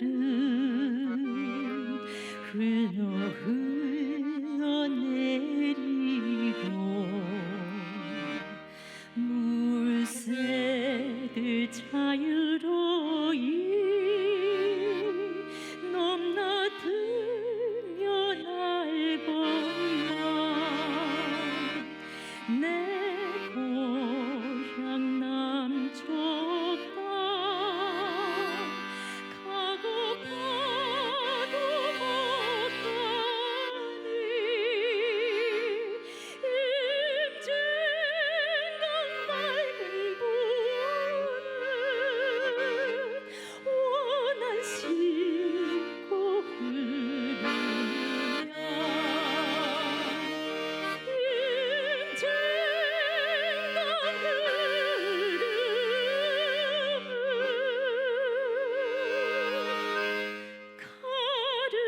가르치를 못하리라.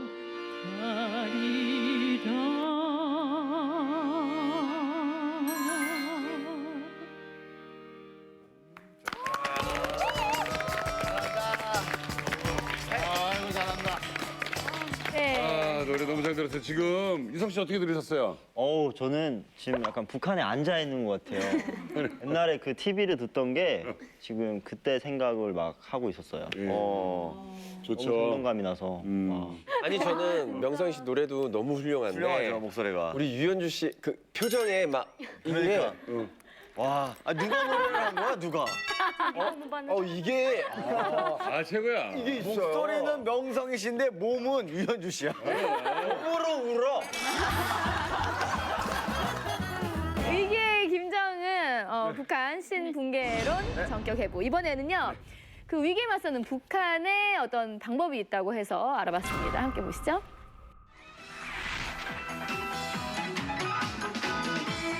대동강 맥주의 높은 인기로 하여 축전장은 이온일 천만 원을 이루고 있습니다.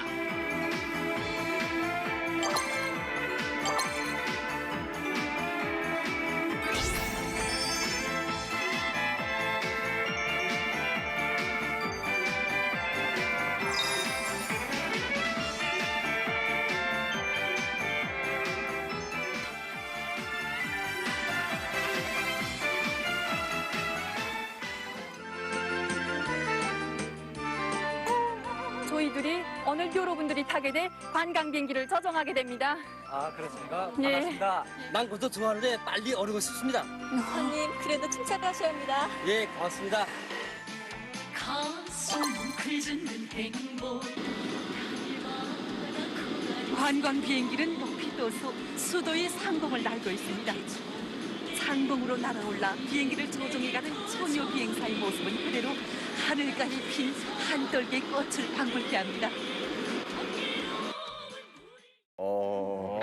아니 근데 너무 예쁜 사람들이 평양 맥주 축제가 있네요. 네, 치맥이에요. 치킨도 있었어요. 깜짝 놀랐어요, 치킨 보고. 양꼬치. 네. 양꼬치도 있고 약간 중국 같기도 하고 한국 같기도 하고. 야 이게 지금 보니까 아주 묘합니다. 네.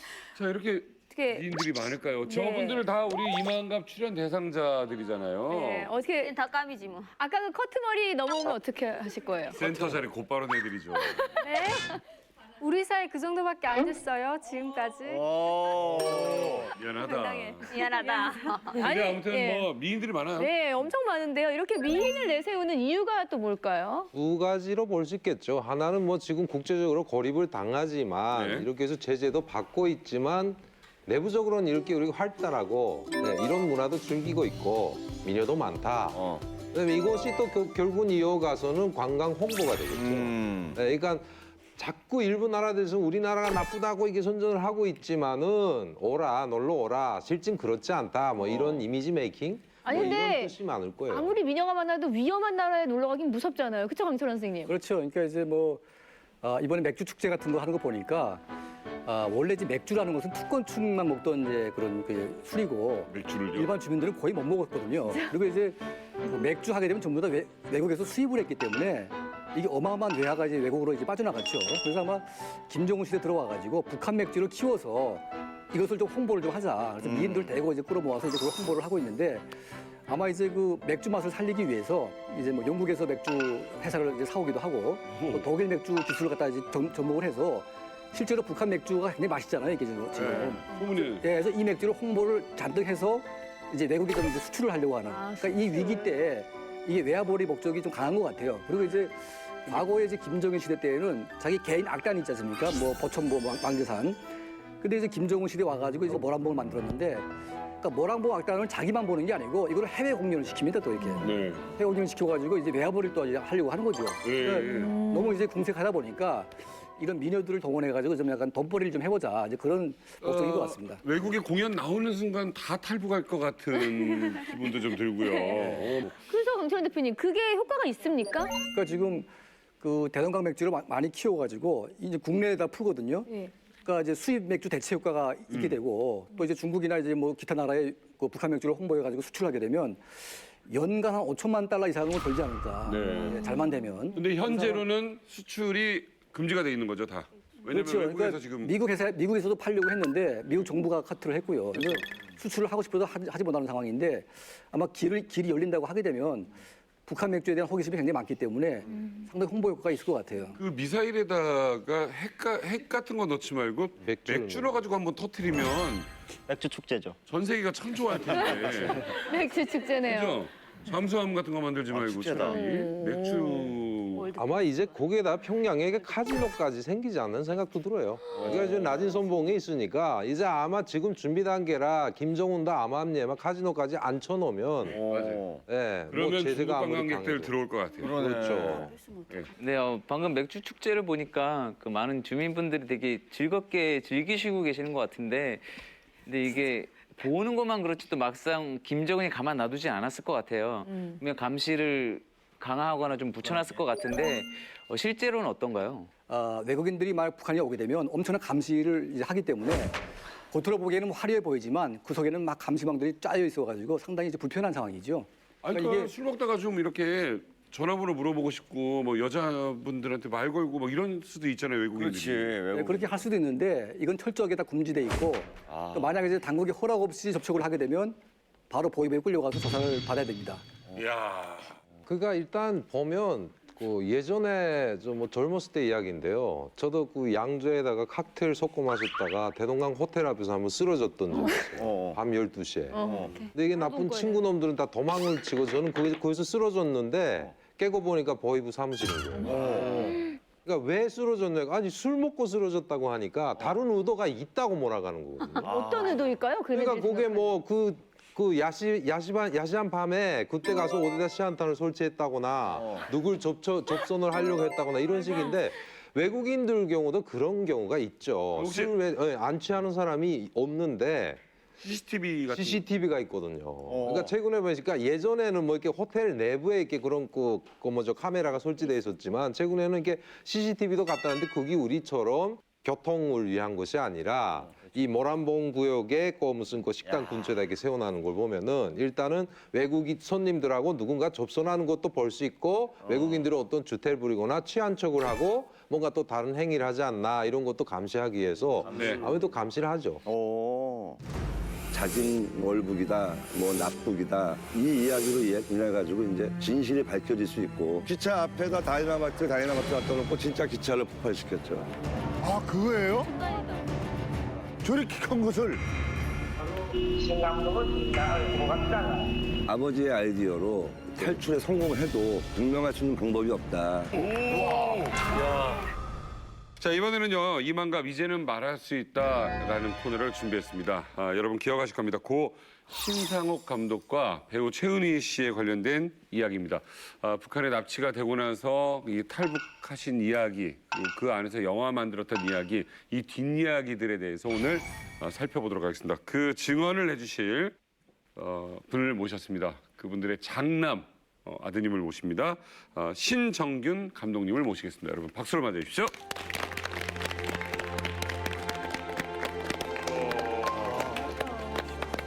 아유 반갑습니다. 안녕하십니까. 신상옥 최은희 아들 신정균입니다. 반갑습니다. 자, 그 이만갑이라는 프로그램을 혹시 알고 계셨어요? 아 그럼요. 저 자주 봤고요. 또 저희 어머니도 또 자주 보시고. 왜냐면 아무래도 이제 북한에서 생활을 많이 하셨다 보니까 북한 관련에 대한 이야기들은 좀 관심 있게 많이 보세요. 뭐 신상옥 감독님 같은 경우는 지금으로 말하면 뭐 지금으로 말할 수도 없죠. 예, 그냥 영화 발전. 유일무이하신 그냥 굉장한 감독님과 또 배우 최은희 선생 같은 경우도 온갖 유명한 배우를 지금 다 합해놔도 그 이상이죠. 굉장히 미인이시고 지금도 아름다우시죠. 박은혜 씨보다는 조금 이제 아니죠. 연세가 있으시니까.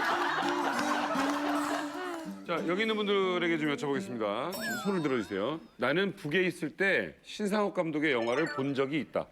저요. 네. 유성 씨는 영화 감독이 꿈이시고 지금 준비를 하고 계시잖아요. 네. 신상옥 감독님 영화 좋아하셨어요? 저는 이제 그게 신상옥 감독님의 영화라는 걸 모르고 봤어요. 근데 항상 그 어르신들이 이제 영화를 보면서 그 화제거리가 엄청난 유머들이 엄청나게 많았어요. 자진해서 북한을 오셔서 영화를 만들고 최은희 배우님이 남편을 따라서 오셨다. 뭐 이런 얘기도 하고 굉장히 많은 얘기들을 하셨어요. 저 죄송하지만 저 아드님이 있다고 해서 잠깐 갑자기 말이 좀 바뀌신 것 같은데 이현주 씨가 그랬잖아요. 여기 야한 장면들이 나와서 좋아했었다고. 북한 최초로 이서연 씨 솔직히 좀 얘기 좀 해주시죠. 신상옥 감독님이 북한 최초로 조금 야한 장면이 들어갔다. 북한은 그 영화 만들면서 뭐 누군가 키스를 하거나 뭐 손을 어깨에 얹는 정도만 나와도 저 사랑하는 사이인가 보다 그랬거든요. 근데 신상옥 감독님 나온 영화 그때 철길 따라 천만리 그다음에 소금이라는 이 영화는 우리가 아주 어렸을 때인데 보면 이게 우산을 이렇게 양산을 가리면서 둘이 키스를 해요. 저 한국에서 온 감독이 왜 저렇게 영화 만들었나 막 이러면서 우리는 정말 너무 놀랬던. 그다음에 그 사랑 내 사랑이라고 춘향전을 모방한 건데 그 사랑 내 사랑에서 도영이가 그 준영이 그 옷고름을 벗기는 장면이 있거든요. 푹 바라보면서 이렇게 쏙 벗기는 장면까지 나와요. 진짜 충격이었거든요. 북한에선 이게 큰 충격인 거예요. 엄청 충격이죠. 그런 게 어제 못 봤던 영화. 아버님께서 너무 많은 충격을 아니 그보다 또 큰 충격이 있어요. 뭐예요? 원래 그 탈출기라는 데서 최은희 배우님하고 북한의 그 좀 카리스마 있는 최창수라는 사람이 있어요. 이 두 분이 도배를 하다가 넘어져가지고 그대로 배드신 형태로 나가는 게 있어요.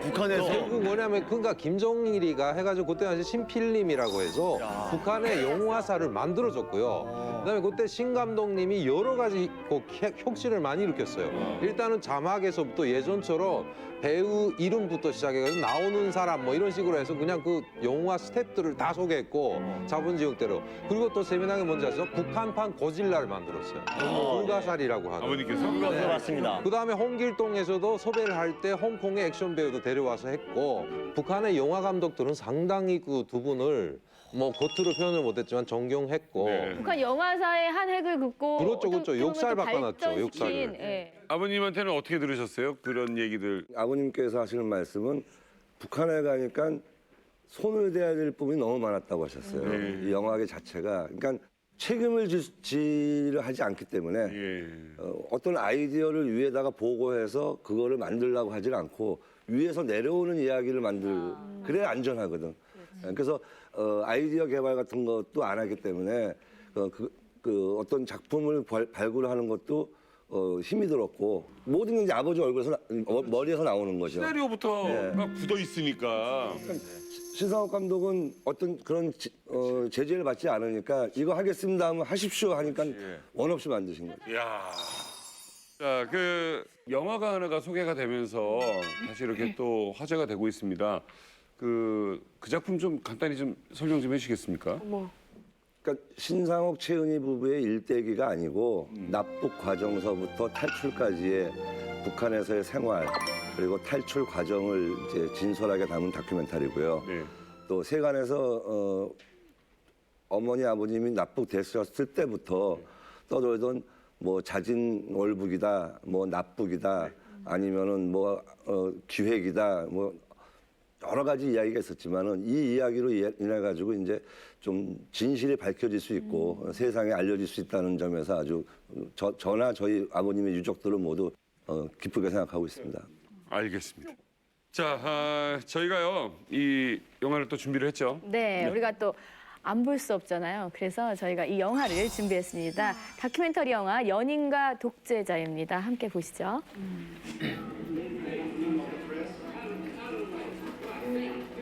자, 탈북 후 기자회견을 갖는 장면입니다. Mr. Shin was a well-known director, and Miss Choi a 전 famous 세계 언론이 다 in 집중했죠. the South Korean film industry. 예쁘다. 와.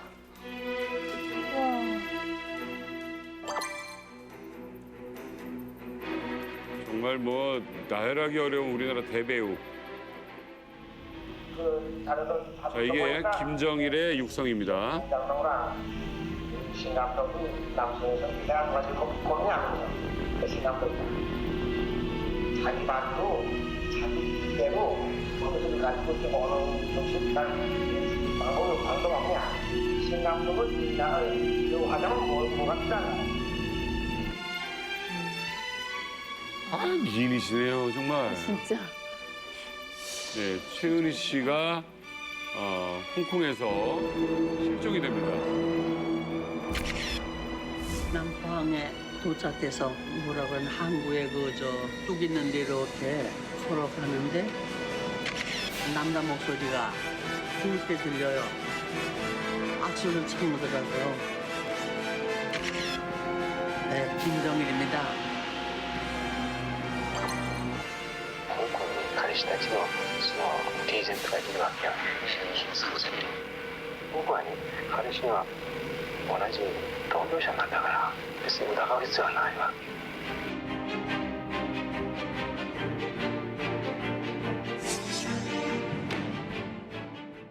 영화가 개봉하지 문제예요. 문제. 아무튼 사우스포 분들도 이 사건을 들어보셨죠? 아, 그럼요.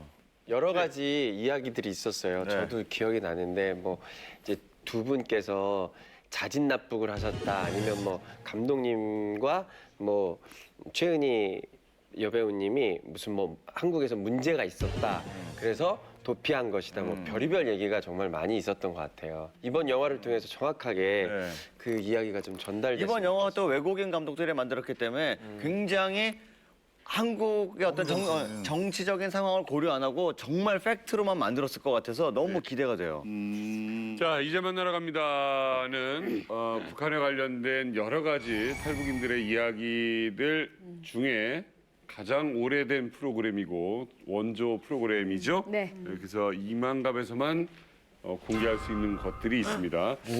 김정일의 육성은 지금 들었죠. 근데 그 김정일의 육성은 어머니께서 몰래 녹음하신 거죠? 네. 아버지의 아이디어로 제가 나중에라도 탈출에 성공해도 자진 월북이냐 납북이냐를 증명할 수 있는 방법이 없다. 그러기 위해서는 녹음을 해야 된다. 자, 바로 그 녹음기를 최초로 공개를 우와. 해드리겠습니다. 아, 그거예요? 어머나. 자, 바로 그 녹음기를 최초로 공개를 우와. 해드리겠습니다. 아, 그거예요? 어머나. 자, 이게 저렇게 큰 것을. 바로 저게 옛날에 있었던 어머님이 소지하신 게 맞죠? 네네. 네. 이 당시만 해도 최첨단 최첨단이었죠. 지금 이게 소리 나오지 작동을 하나요? 자, 지금부터 직접 김정일 앞에서 녹음했던 거 그 육성을 들려드리겠습니다. 와, 진짜 믿음을 줬나 보다.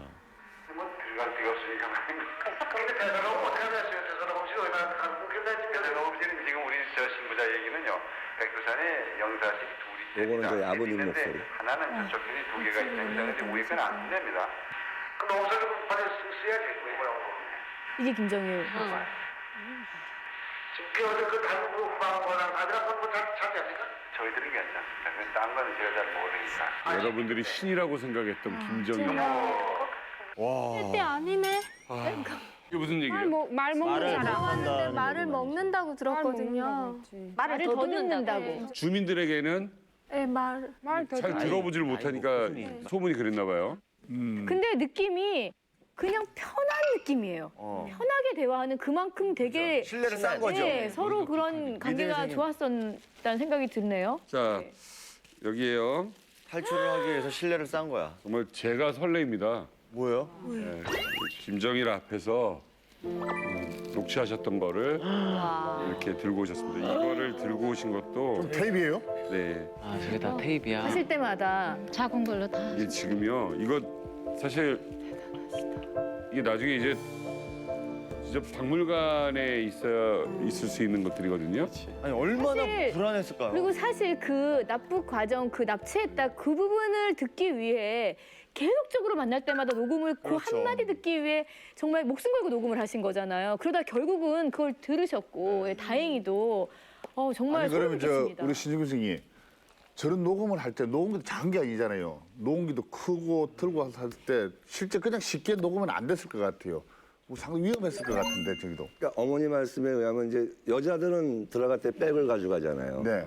그 백에다가 저 녹음기를 넣고 거기다 손수건을 올려놓고 그리고 들어가서 앉으면은 백을 열고 손수건으로 이걸 닦으시는 척 하시고 넣으면서 녹음을 누르고 닫고 테이블 밑에다가 이렇게 내려놓으시고 대화를 한 거죠. 이야. 이게 우리 신상욱 감독님하고 이게 얼마나 갔다가 나오려고 그 꿈을 꾸셨기 때문에 들어갔을 때부터 나올 때까지 낱낱이 그걸 다 기록을 남기고 저렇게 이제 보관하고 있었다는 거 아니에요. 네. 그 몇 년을 근데 저는 궁금한 게 부모님이 갑자기 실종되면 아니 하루만 연락이 안 돼도 걱정이 되고 막 당황스럽잖아요. 근데 갑자기 부모님이 실종되면 정말로 끔찍했을 것 같아요. 그 당시 상황이 어떠셨어요? 어느 날 갑자기 기자들하고 형사들하고 뭐 정보국 사람이라고 막 들이닥치는 거예요. 몇 살 때입니까? 중학교 2학년에서 중학교 3학년 올라가요. 어릴 때인데. 그러니까 그럴 때는 어머니가 실종됐다, 없어졌다, 못 만난다 이런 생각할 겨를이 없고 정신이 하나도 없는 거야. 정신이.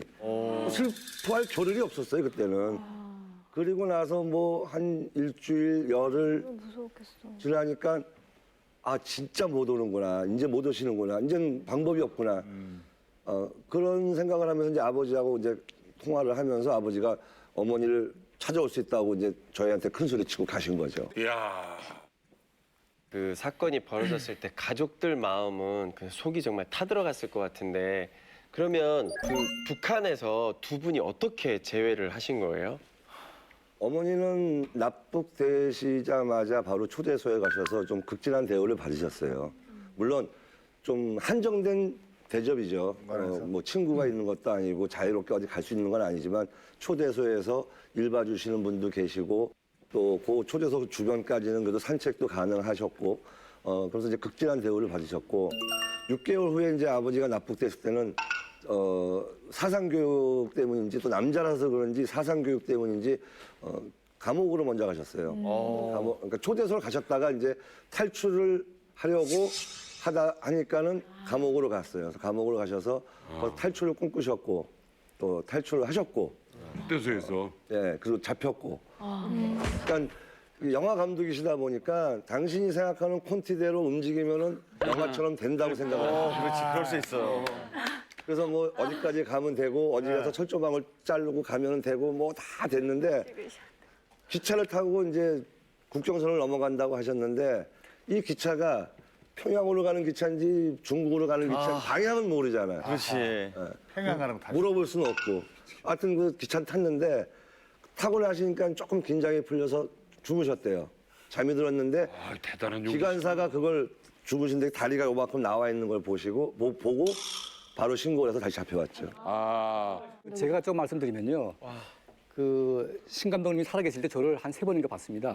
왜 봤냐면 제가 이제 쓴 책을 봤거든요. 그러니까 여독수용소 얘기를 봤는데 신 감독님께서 말씀하시기를 그 자기가 경험한 26호 숭어리 교화소 그 숭어리 교화소가 북한에서는 가장 열악한 수용소였습니다. 그러니까 신 감독님은 이제 그 수용소에 갖다 굴리진 않았고 그냥 보기만 한 거예요. 그러니까 그 모습을 봤는데 너무 끔찍해가지고 내 책을 보니까 내 책에 있는 내용은 아무것도 아니더라. 그래서 이제 신 감독님께서 자기 평생의 소원이 북한의 강제 수용소를 한번 영화를 만들어보는 것이 아마 꿈이었다고 말씀하시더라고요. 그래서 그 영화를 만들기 위해서 노력을 하셨는데 근데 이제 못하셨는데 아마 신 감독님의 고향이 아마 함경북도 청진인 걸로 알고 있습니다. 예, 맞아요. 예, 청진이라서 북한에 대한 애정이 엄청 많으세요 또. 예, 그래서 저하고는 아주 가까운 이제 그런 관계를 유지했었습니다. 예. 그래요. 정말 증인이 따로 있네. 그러네요. 자, 지금 또 우리가요. 북한에서 이제 아버님께서 그 노동교화소를 가보시고 이제 탈출보다는 그냥 일단은 영화를 만들어야겠구나. 한 마음을 먹으셨을 것 같아요.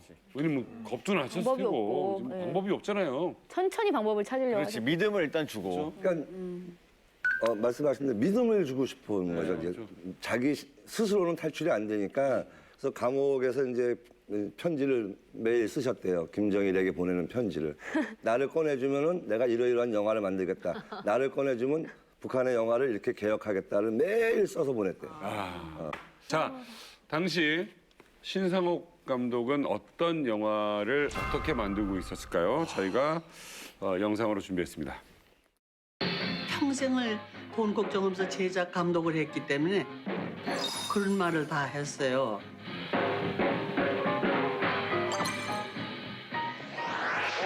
영화를 서방에 지시가 해놨다. 그냥 우리는 이제 이 영상 돈을 여기다 하겠다. 예? 그래서 신감독이랑 기대가 내가 그래서 그런 거다 기본.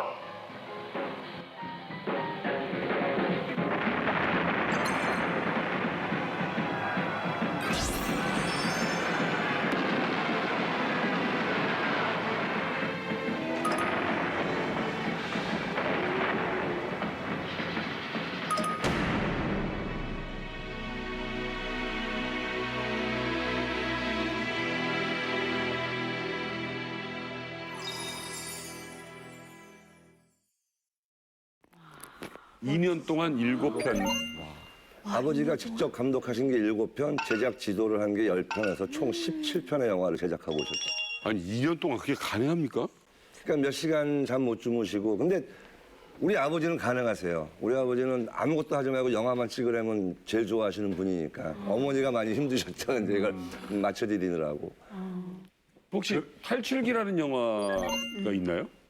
이 탈출기는 아버지가 그래도 제일 좋아하시는 작품이에요. 그래서 그걸 촬영을 하는데 기차하고 부딪히는 장면이 있는데 충돌이요? 충돌한 장면이 있는데 그거를 이제 뭐 블루스크린으로 해가지고 미니처어에서 몇 번 찍었는데 현실감이 안 나오니까 김정일한테 전화가 왔을 때 이게 좀 실감이 나야 되는데 실감이 안 납니다. 그랬더니 그거 뭐 그냥 기차 도대 폭파하시나요? 그거 뭐 그냥 기차 도대 폭파하시나요? 이렇게 되는 거예요. 아버지는 당황하신 거죠. 아, 그래도 돼요? 이렇게 된 거죠. 아, 생활이 그렇게 어려운데. 그래서 기차 앞에다 다이나마이트 갖다 놓고 진짜 기차를 폭발시켰죠. 와, 진짜 완전 명장면이다. 야. 하셨겠어요. 이게 북한이니까 되는 거네요? 그럼요. 자, 장군님 결심. 북한에서 철길 따라 천말리 할 때는 그때 그게 그 주인공 여자가 어미란입니다. 그래서 어미란인데 마지막에 그 철길 내류에 이 팔목이 잘리거든요, 이 여자가. 잘리는 그 장면인데 그때 설마? 신상옥 감독이 그러니까 우리한테 서문은 그렇게 놨어요. 그거 리얼하게 하기 위해서 진짜 손목 자르자. 아, 거짓말. 그리고 그 여자 우리가 보상해주자. 뭐 이런 얘기까지 있었다고. 그 정도로 정말 너무도 리얼하게. 예. 그리고 소금이라는 작품은 또 뭡니까? 네, 이제 소금은 이제 저희 어머니가 러시아 영화제에서 여우 주연상까지 받은 작품인데. 85년 작품이요? 네, 네. 거기서 이제 어머니께서 소금을 짊어지고 두만강인가 압록강을 건너가고 산을 넘어가고 하는데 이제 산에 눈보라가 치는 장면이 있는데 강풍기를 몇 대 갖다 놓고 그 산을 돌려도 바람이 살질 않는 거예요. 왜냐하면 이건 또 김정일이 어떻게 도와줘? 풀샷을 찍을 때는 그게 안 살거든요. 얼굴만 찍으면 되는데. 그러니까 김정일 어떻게 도와줘? 여러 사람들이 가는데 이게 막 나뭇가지 잘 안 흔들리니까 아 이거 바람을 하기 위해서 좀 큰 더 대형 강풍기가 필요한데 이거 장군님한테. 구해 올 수 없을까요? 그랬더니 뭐 강풍기 필요하니 헬기 하나 띄우시죠.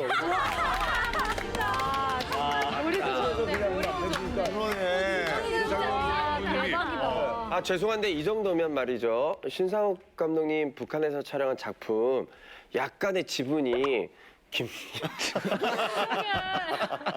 드려야 되는 거 아닙니까?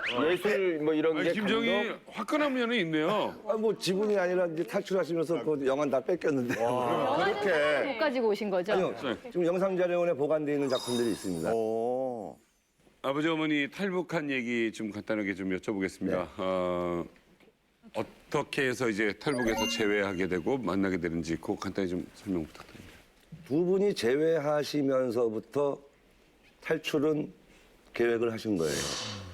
그러니까 김정일이 아무리 신뢰를 해도 감시라는 걸 의식 안 할 수 없으니까 욕실에 가서 샤워 물을 틀어놓고 두 분이서 이제 많은 이야기를 나눴어요. 근데 어머니는 빨리 탈출하고 싶고 아버지는 그 전에 탈출하다 잡힌 경험이 있으니까 지금은 때가 아니다. 무조건 충성해라. 무조건 충성해라.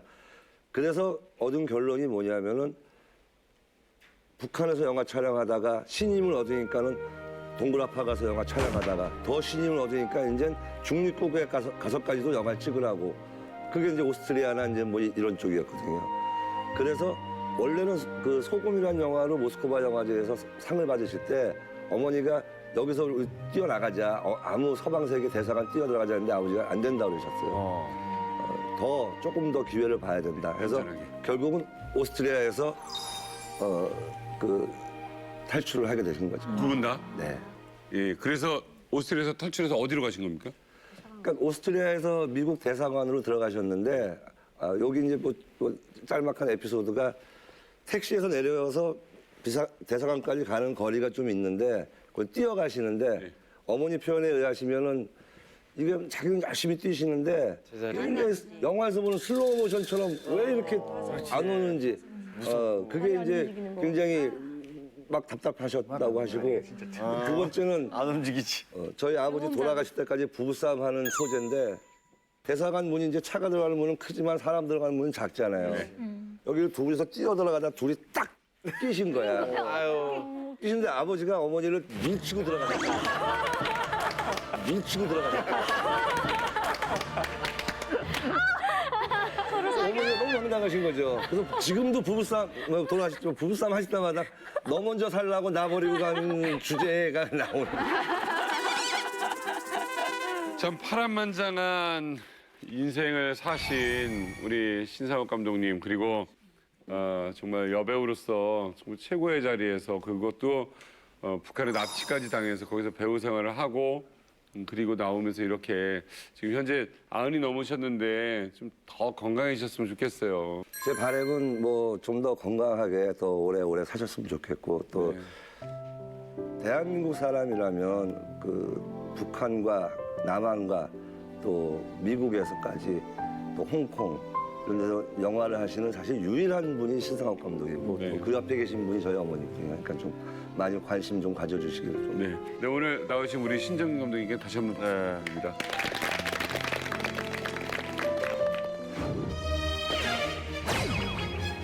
그날 정말 엄청 감사했어. 학교 가기 싫어가지고 기말해야 근데 지끈지끈하면은 이제 맥 좀 잡아달라고. 감방 안에서도 의사였어요. 야, 별로 잘생긴 것지 않더라고. 내 닮았다 했는데. 저렇게 닮았는데 나보다 못생겼다 내 속으로.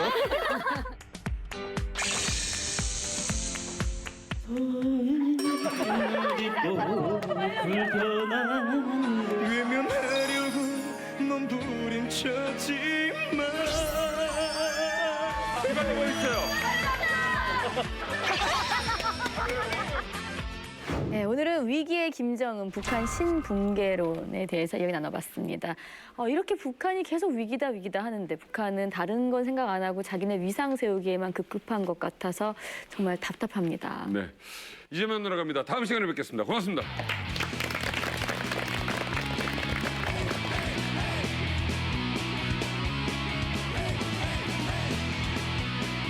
여성 골반 근육 강화기 베리안에서 백화점 상품권을 드립니다.